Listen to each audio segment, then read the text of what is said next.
आज के इस वीडियो के अंदर मैं आपसे बात करना चाहता हूँ 3 reasons why it will become very difficult for you to pursue and complete your PhD on time. Hello everyone, my name is Dr. Ali Haider. I'm a senior lecturer in digital marketing at one of the UK's universities. Now, मेरे experience में मेरे lectureship experience के अंदर बहुत दफ़ा ऐसा होता है कि मेरे पास साउथ एशियन रीजन से स्टूडेंट्स आ रहे होते हैं and whenever they come they are always asking me this one question and that question is कि हमने अपना सर मास्टर्स तो कर लिया है यहाँ पे and we want to go for our PhD. तो आप हमें गाइड करें, आप हमें बताएंगे किस तरह हम अपनी PhD यहाँ पे कर लें. नाउ मुझे जब चीज़ें सुनता हूँ तो मुझे बड़ा अच्छा लगता है. I mean I appreciate the kind of ambition they have. लेकिन एट द सेम टाइम मैं उनसे कुछ सवालात भी करता हूँ.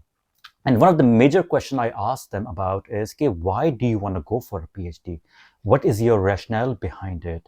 और बहुत दफ़ा ऐसा होता है कि जो मुझे एक कॉमन आंसर उनका आता है वो ये होता है कि सर हमने PhD इसलिए करनी है ताकि हमारी लेक्चरशिप हो जाए, हमें एक अच्छी जॉब मिल जाए, हमारा सोशल स्टेटस जो है हमारे इन्वायरमेंट के अंदर बेहतर हो जाए. सेकंड रीज़न जो देते हैं वो ये कि हम ज़्यादा पैसा कमाना शुरू कर देंगे. एंड थर्ड होता है कि अगर हमारे पास इमिग्रेशन के इश्यूज आते हैं, सेटलमेंट का होता है इशू, तो उसको भी हम इसके थ्रू रिजॉल्व कर सकते हैं. नाउ जब मैं ये सुनता हूँ तो मुझे अच्छा लगता है. I feel positive, I appreciate their ambitions they have. लेकिन उसके साथ साथ थोड़ा सा मुझे अफसोस भी होता है. और वो अफसोस ये होता है कि जो उनका माइंडसेट है it is very limited to materialism. Okay, so now मैं ये नहीं कह रहा कि आपने अगर PhD करनी है for the reasons of getting a better job, get better pay और इमिग्रेशन को रिजॉल्व करना है issue, that is not a good thing. That is a good thing, but at the same time there are other reasons why you go for a PhD, and that is pursuit of knowledge, love for your learning, to be curious and try to understand, how the world works, and what is your connection with the world. ये जो हमारे questions होते हैं, in order to find the answers of these questions, we go for research and more specifically PhD. आज से 10 साल पहले जब मैं यूके के अंदर आया था एज अ PhD स्टूडेंट तो मेरे जहन में भी ये चीज़ थी. Yes, I want to get a better lifestyle, but at the same time I really wanted to read, I really want to learn, I really wanted to know about the world. मैंने जो अपनी limited sense में अपना religion जो पढ़ा है, कुरान शरीफ पढ़ा है और डिफरेंट रिलीजन्स पढ़े हैं, वो सब ये कहते हैं कि you want, one of the purpose of your existence is to know about the world. और मुझे फील होता था कि through research, through PhD I will be able to achieve that objective. Now आजकल के ज़माने में जब मैं अपने स्टूडेंट्स को देखता हूँ तो मुझे इस बात पे अफसोस होता है कि उनके एम्बिशंस तो हैं, उनके रीजंस भी हैं, जो लेकिन ऑल ऑफ देम और at least most of them very materialistic हैं. उनका परसूट ऑफ नॉलेज नहीं है. नाउ द क्वेश्चन इज के व्हाई इट इज़ इम्पॉर्टेंट. अगर कोई मुझे स्टूडेंट आके बोले, और जो पूछा भी है मेरे स्टूडेंट्स ने कि सर इसमें क्या बुराई है अगर मैं सिर्फ पैसा कमाने के लिए PhD करना चाहता हूँ या अच्छी जॉब हासिल करने के लिए. I have every right. मैं भी यही कहता हूँ कि yes you do have every right, लेकिन एक चीज़ you need to understand is कि PhD जो है it's a 4 to 5 year long term process, और it's a very lonely journey as well. इसके अंदर आपको बड़े मुश्किलात का सामना करना पड़ेगा. You will wake up in the morning. PhD student, life will throw issues at you, challenges at you, and at that time अगर आपके सिर्फ ये रीजंस थे कि मैं बेटर जॉब हासिल करना चाहता हूँ, ज़्यादा पैसे कमाना चाहता हूँ, these reasons will not motivate you enough to resolve those challenges which life throws at you.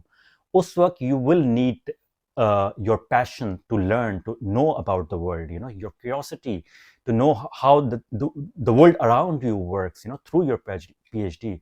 All of these things, that will help you to remain motivated. Now let me give you an example of it. जब मैंने अपनी PhD start की थी, शुरू में I was very confident, I was very happy, I was very motivated as well.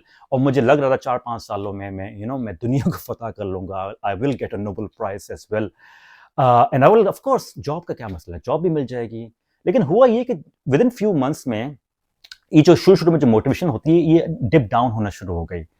And और life की जो PhD लाइफ की जो इश्यूज थे वो आना शुरू हो गए. तो फॉर एग्जांपल मुझे और मेरे जैसे और कोलीग मेरे साथ जो थे उनको जो इश्यूज आ रहे थे वो ये थे कि they can't really meet with their supervisor all the time. मुझे याद है मैं once a month I used to meet with my supervisor face to face. उसमें फिर ये इशू होता था कि बहुत से क्वेश्चंस मेरे जहन में पूछ नहीं पाता था और फिर मेरी PhD थोड़ी सी डिले हो जाती थी because of that reason.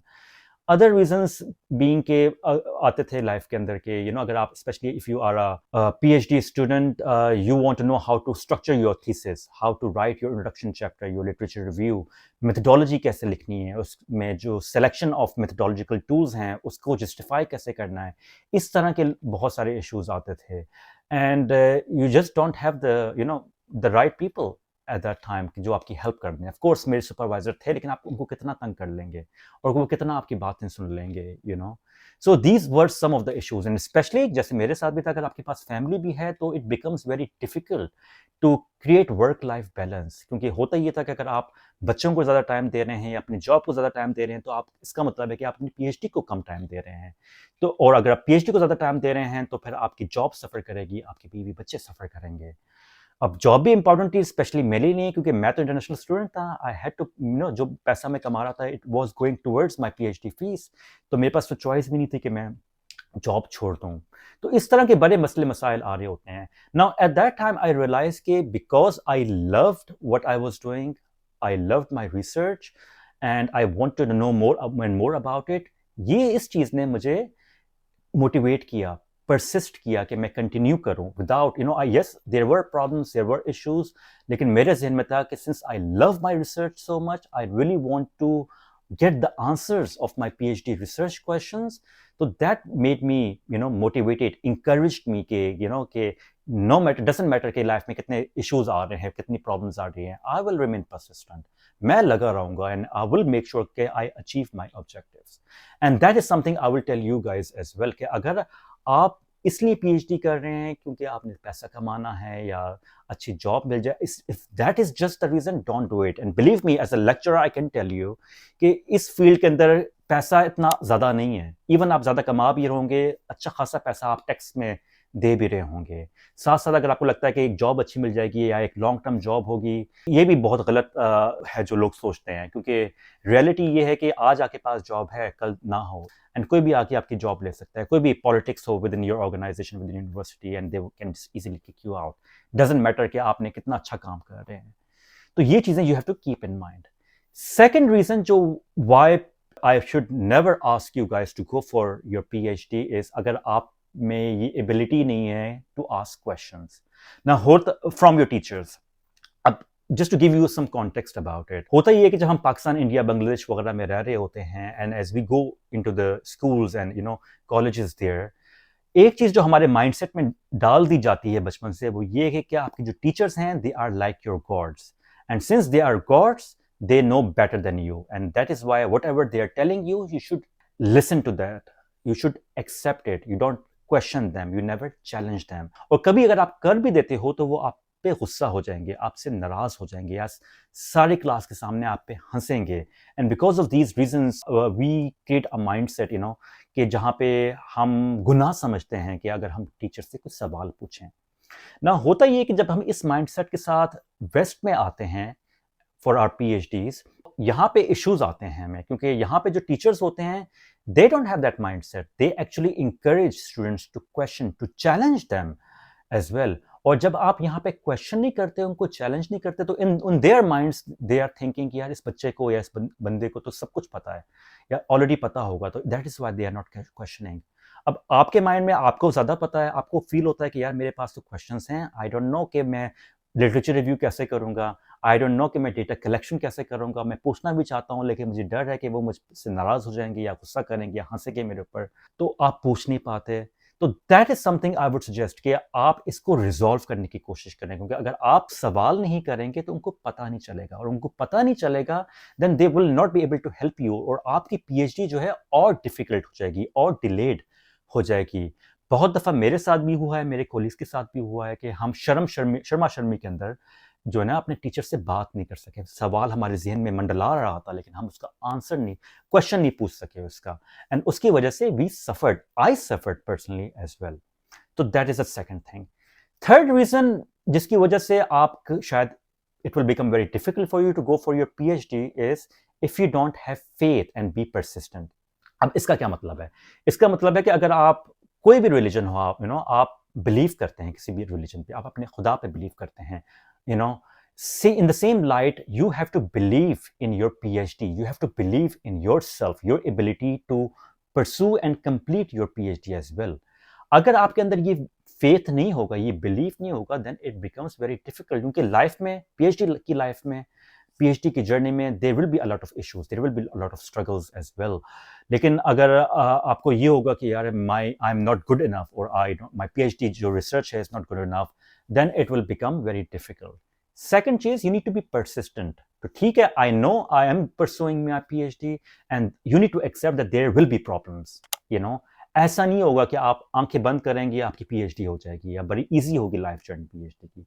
There will be a lot of problems, but if you are in your mind you accept that ठीक है प्रॉब्लम्स आएंगी, but I will remain persistent, I will remain की do my hard work, then things will become easier for you. And believe me guys, अगर मैं अपनी example दूं, I'm not a brilliant person, I'm not a very smart person. अगर एक दफा मुझे याद है किसी बच्चे ने मुझसे पूछा था कि क्या वो एक क्वालिटी होनी चाहिए जिसमें through which you will get your PhD, और मैंने उसको बोला था कि you don't really need to be smart, you just need to be persistent.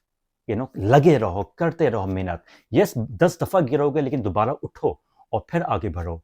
That is the only way for you to get anything in life, and more specifically get a PhD as well.